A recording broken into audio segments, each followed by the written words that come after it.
Love, sex और धोखा, ये बात सभी ने सुना होगा और यही कुछ ट्रैक चल रहा है हमारे झनक के शो में। और ये बात कहते हुए मुझे थोड़ा भी अजीब सा नहीं लग रहा, क्योंकि यहाँ पर यही चीजें घटी है।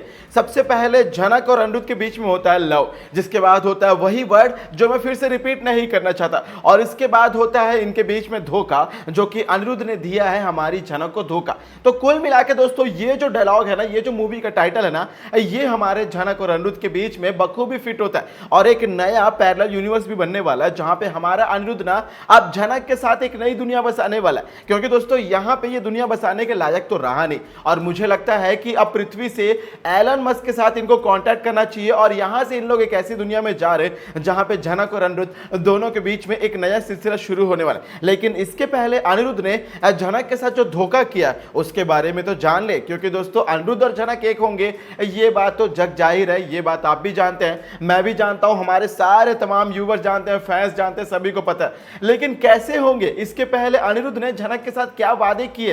अरे एक बार फिर से जो लव प्रपोजल हो रहा है, एक बार फिर से जो धोखा हो रहा है, एक नई कहानी जो अनिरुद्ध बनाने जा रहा है, इस कहानी का असली में शीर्षक क्या है और इस कहानी के पात्र क्या है, किरदार क्या, इस कहानी में असली तरीके से कहानी में घटित क्या होने वाला, ये सब कुछ जानते हैं दोस्तों। आइए आज के इस खास रिपोर्ट में। नमस्कार दोस्तों, आप सभी का स्वागत है टाइम्स और मीडिया में, जहां पर मैं वेणु कुमार आपके अपने पसंदीदा शो झनक से जुड़े एक और बड़े अपडेट को लेकर आप सभी के सामने हाजिर हूं। जहां पर बात करें दोस्तों झनक की, तो अब झनक का शो एक ऐसे मुकाम पर आ चुका है जहां से ना अनिरुद्ध ना कुल मिलाकर विलन नहीं, बल्कि एक ऐसा डेंजरस, एक ऐसा साइलेंट किलर बन चुका है ना दोस्तों, जो ना धीरे धीरे ना मार रहा है, और ये मार रहा है अपने ही बच्चे को। जी हाँ दोस्तों, अनिरुद्ध की ये सारी गलतियों का नतीजा मिलने वाला है अनिरुद्ध को एक बहुत बड़े पाप के रूप में। अब देखो, अनिरुद्ध को एक्सेप्ट करना था झनक को, तो वो एक्सेप्ट कर सकता था, लेकिन उसने झनक को क्लियरली एक्सेप्ट नहीं किया, बल्कि उसने झनक के ऊपर दुनिया भर की एलिगेशन लगाए, आदित्य का बच्चा, दुनिया भर की बातें बोले। इतना सब कुछ बोलने के बाद भी जब उसका दिल नहीं भरा, तो वो झनक की पर्सनल प्राइवेट फोन की बातों को भी सुन रहा था। बीते एपिसोड में यही कुछ हुआ था, और इतना सब कुछ करने के बाद भी अनिरुद्ध का दिल अभी भी नहीं भरा, और अभी भी वो झनक जब मुंबई जा रही है, तो भाई उसके पीछे कुछ जासूसी वगैरह कुछ भी हो, एक रहता है ना दोस्तों प्यार करने वालों को कि हमारा हम सफर हमें धोखा दे रहा वगैरह वगैरह, तो भाई उससे जाके आंखों में आंखें डाल के बात कर लो। अन्ना बाबा ना, हमारा अनिरुद्ध ऐसा नहीं करने वाला। हमारा अनिरुद्ध क्या करने वाला है मैं आपको बता रहा हूं। यहां पे अनिरुद्ध ना एक तरीके से ना मास्टर स्ट्रोक खेलने वाला। अब देखो दोस्तों, जिस तरीके से देखा जाए ना, कहानी जहां पे जा रही है, झनक और अनिरुद्ध का ये जो मुलाकात होने वाला है, ये इनकी आखिरी ऐसी मुलाकात होने वाली है जिसमें आखिरी बार ही उम्मीद बची है कि ये दोनों के बीच में सारी चीजें ठीक हो जाए। यदि अब इनके बीच में चीजें ठीक ना हुई, तो यकीन मानिए इनके बाद, इसके बाद, इस मुलाकात के बाद जहां पे झनक वापस मुंबई पहुंच जाएगी, उसके बाद इनके बीच में चीजें ठीक होने के लिए 0.1% ही चांसेस रहने वाले। यानी कुल मिलाकर दोस्तों ये कहना गलत नहीं होगा कि झनक और अनिरुद्ध यदि एक होना चाहते हैं, यदि झनक और अनिरुद्ध के बीच में चीजें पूरी तरीके से ठीक हो नहीं सकती हैं, जो आखिरी उम्मीद है वो है मुंबई जाने के पहले की इनकी ये मुलाकातें। यानी झनक और अनिरुद्ध आपस में यदि बात कर ले, यदि आपस में ये दोनों एक दूसरे के साथ अपने मैटर को सॉर्ट आउट कर ले, तो यहीं पे चीजें ठीक हो जाएंगी। अब वरना यकीन मानिए, क्योंकि झनक मुंबई पहुंच जाएगी, अब आप लोगों को पता है कि चीजें सॉर्ट नहीं होंगी, तभी तो झनक मुंबई पहुंच जाएगी। अपकमिंग में हमने देखा है कि झनक मुंबई पहुंचने के बाद अस्पताल में मौजूद है, जहां पे हमारे आदित्य कपूर साहब, हमारे वन एंड ओनली भाई, फिलहाल तो भाई देखो ना, अनिरुद्ध से ज्यादा यदि मैं किसी को पसंद करता हूं इस स्टोरी ट्रैक में, तो वो आदित्य कपूर है भाई। क्योंकि ना आदित्य कपूर दिल से झनक को पसंद करता है, और झनक के लिए भाई कहीं ना कहीं दिल में फीलिंग्स है। झनक को मतलब एक तरफ प्यार है, लेकिन एक ऐसा प्यार है जिसमें वो झनक के लिए कुर्बानी देने के लिए भी तैयार है। भाई झनक और अनिरुद्ध का नाम सुन के भी ना आदित्य को कोई फर्क नहीं पड़ता है, क्योंकि आदित्य ऐसा लड़का नहीं है कि किसी का नाम सुन के किसी जलस फील करे। लेकिन हमारे अनिरुद्ध क्या कर रहे हैं, झनक के मुंह से आदित्य का नाम सुन रहे हैं वगैरह वगैरह, जो भी प्रेगनेंसी का ट्रैक आया उसमें आदित्य और झनक का नाम छोड़ के अनिरुद्ध ने यह साबित कर दिया है कि अनिरुद्ध एक सही इंसान नहीं है। अब आप लोग में से कुछ लोग बोलेंगे कि भाई जलन तो सबको होती है, जलन होना लाजमी सी बात है, मैं जलन के खिलाफ, जलसी के खिलाफ नहीं बोल रहा, लेकिन झूठे एलिगेशन लगाकर शक करना, प्रॉपर तरीके से उस बात को सच साबित करना कि आदित्य का ही बच्चा, इस बात को भरोसे के साथ बोलना मैंने कुछ नहीं किया, अपने ही जिम्मेदारी से मुकर जाना, ये तो सच नहीं है ना दोस्तों। इस बारे में मैं अनिरुद्ध के मतलब मैं साथ ही नहीं हुआ, उसका सख्त खिलाफ हूं।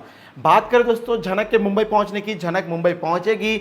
मुंबई पहुंचने के बाद झनक के साथ बहुत सारी चीजें बदलेंगी और झनक के साथ जो अबॉर्शन होगा, अबॉर्शन नहीं एक तरीके से मिसकैरेज होने वाला है, जहां पे झनक अस्पताल में एडमिट होगी और इस मिसकैरेज के दौरान झनक का जो करियर होगा ना वो थोड़ा सा बैकआउट हो जाएगा, जिसके चलते हुए हमारी झनक को थोड़ा सा और मशक्कत करना पड़ेगा अपनी जिंदगी को आगे बढ़ाने के लिए। लेकिन इन सभी के बीच में झनक के साथ आखिर ऐसा हुआ क्या कि भाई हमारे अनिरुद्ध को मुंबई आना पड़ रहा है।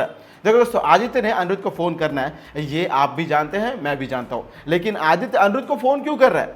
आदित्य, तुम्हें तो पता है ये बात कि अनिरुद्ध की वजह से झनक की हालत हुई है, तो भाई तुम फिर से उसी वजह को सामने क्यों खड़ा करना चाहते हो? भाई आदित्य, तुम थोड़े बहुत समझदार हो और मुझे लगते भी हो कि तुम समझदार हो, तुम्हारे किरदार को मेकर्स ऐसा दिखा रहे हैं, लेकिन यदि तुम वापस अनिरुद्ध को फोन करके झनक के सामने बुला रहे हो तो यकीन मानो मेरे दोस्त, तुमसे बड़ा बेवकूफ इस वक्त इस सिचुएशन में कोई नहीं है। क्योंकि आदित्य, तुम्हें पता होना चाहिए कि झनक अनिरुद्ध के साथ वहां पे अपनी जिंदगी को आगे बढ़ाने के लिए गई थी, अनिरुद्ध के साथ, अनिरुद्ध के पास एक उम्मीद के लिए गई थी। वो सोच के गई थी कि कहीं ना कहीं यदि अनिरुद्ध ने साथ दे दिया, अनिरुद्ध ने इस बच्चे को स्वीकार कर लिया, तो झनक डंके की चोट पर बोस परिवार में अपनी बहू का ओहदा पा पाएगी। चलो बहू बोस परिवार में रहना ना रहे, लेकिन अनिरुद्ध को, यदि अनिरुद्ध ने इस बच्चे को स्वीकार कर लिया होता तो झनक अपने इस बच्चे को उसके बाप का नाम दे पाती। अरे कम से कम ये तो आपको पता था ना भाई आदित्य कपूर, लेकिन उसके बाद भी जब आज झनक अकेली मुंबई आई है तो आपको सीधे और साफ लफ्जों में समझ जाना चाहिए। लेकिन इसके पहले आपको फोन पर झनक ने बताया भी है कि अनिरुद्ध ने बच्चे को स्वीकार नहीं किया। यानी कुल मिला के भाई आदित्य कपूर, आपने जानबूझ के गोल घुमा के वापस वही गलती कर दी जो झनक ने करी।